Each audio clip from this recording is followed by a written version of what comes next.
Have you ever found yourself buried beneath a pile of conflicting requirements? You're just there trying to deliver your product and get it over the line, and everyone's saying, what about this idea? Or why don't we add this other feature? Or this is really critical. And suddenly you're thinking, what is it that we're even trying to deliver to our users? What is the end experience that we're aiming for? Well, if that sounds like you, trust me, you are not alone. It's hectic, it's stressful, and it is a problem that most of us product managers face. And it can make you feel like you're in the middle of a jungle and you don't even have a map. Okay, so what we're gonna do? I don't know. What do you want to do? Fortunately, there is a solution to this. It's a method that I absolutely love. It's called user story mapping. Made popular by Jeff Patton, user story mapping is a great way of bringing clarity to the picture. It's quickly become a go-to method for product managers, for designers, for developers alike. But what exactly is it? And how can this method help you navigate the murky waters of product management? Well, let's dive in. Cannonball! Okay. Imagine for a moment that you are the owner of a coffee shop. Sounds good, right? And every morning, different customers are coming in for their caffeine fix. From the moment you open your doors to the last sip of coffee poured, every interaction with your customers is an opportunity to create a memorable moment. But with so many moving parts, how do you ensure that every customer leaves satisfied? This is where user story mapping is really helpful. At its core, it's a great way of visualizing the experience from end to end that a customer might go through. But actually, it's a little bit more than that. What it does really effectively is it allows you to visualize what you want the experience to look like today, and then how you might improve that experience over time. So if we take the experience of the coffee shop, for instance, we can break down the experience of a customer in lots of small incremental steps and understand what it is that they do in each of those steps and how we might make that better over time. So now let's look at what that user story map might look like for our coffee shop example. We'll break down the experience of our customers into activities, steps, and details. So let's bring up my board. First, let's identify the high-level activities that our customers engage in when they visit our coffee shop. These activities represent the overarching goals that our users aim to achieve. In our case, these activities might include ordering coffee, selecting pastries, paying for order, and enjoying the coffee.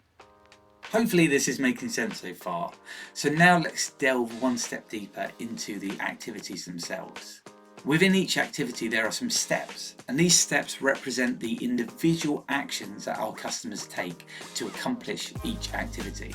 So, for example, under the activity ordering coffee, we might have steps such as approaching the counter, customizing order, and placing order. Now let's zoom in even further and define the details associated with each step. These details represent the lowest granularity interactions that our team anticipates customers will experience. So for instance, under the step choosing coffee type, we might have details like view menu board, select size, select roast, and select milk type. Before you know it, if you keep doing this level of detail, you can do it for the whole of your user story map. And with our user story map in place, we now have a clear understanding of the journey our customers like when visiting our coffee shop, from high-level activities down to the smallest details. But how can we use this map to prioritize our efforts and create a minimal viable product? So far we've created a detailed list of user needs mapped against the experience of our customer, which is great, and actually you could imagine if someone's throwing a new idea at you, you could work out, well, where does that place on this experience? However, it is now just a big list of requirements or a big list of user needs. So how do we go from that to an actual view of what the minimal viable product might be? Well, this bit's easy. To create a minimal viable product, we need to focus on the most critical activities, steps, and details that deliver the highest value to our customers. We can't do everything, so what you can do at this point is ask some questions to force you to focus and find out the minimal experience. For instance, what if we only offer coffee? Or what if we only take cash? What if we don't provide seating from day one? These questions can help you prioritize and imagine the experience building up over time. So you can start to visualize what the experience will look like for the MVP release, but also how it might build up over the later versions. And there you have it. That's user story mapping. And it's really helpful, right? One of the reasons I really like it is that it doesn't just allow you to organize the different user needs into a logical sequence, but it allows you to have a visualization that you can also share with your different stakeholders. So you could say to them, this is what our roadmap looks like. This is the journey that we're going to enable on day one. But actually these different requirements or needs that you're saying that you want from us, well, actually we're going to deliver this at this point in time. So you can see how the experience is going to improve over time. And then every time a new idea comes in, you just add it to the map and you work out where in your priority sequence do you want to have it.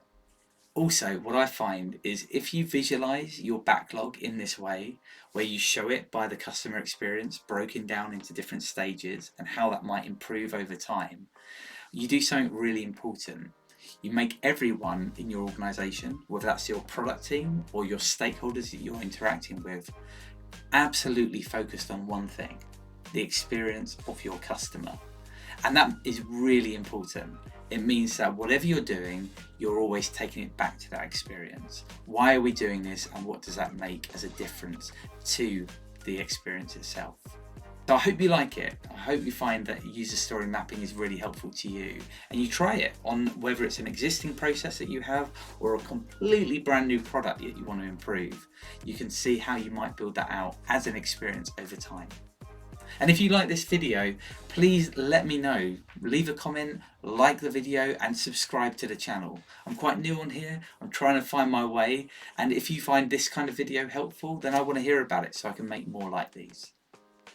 Right, that's been a lot of energy. And I think after all that, I could do with one thing. Maybe a coffee.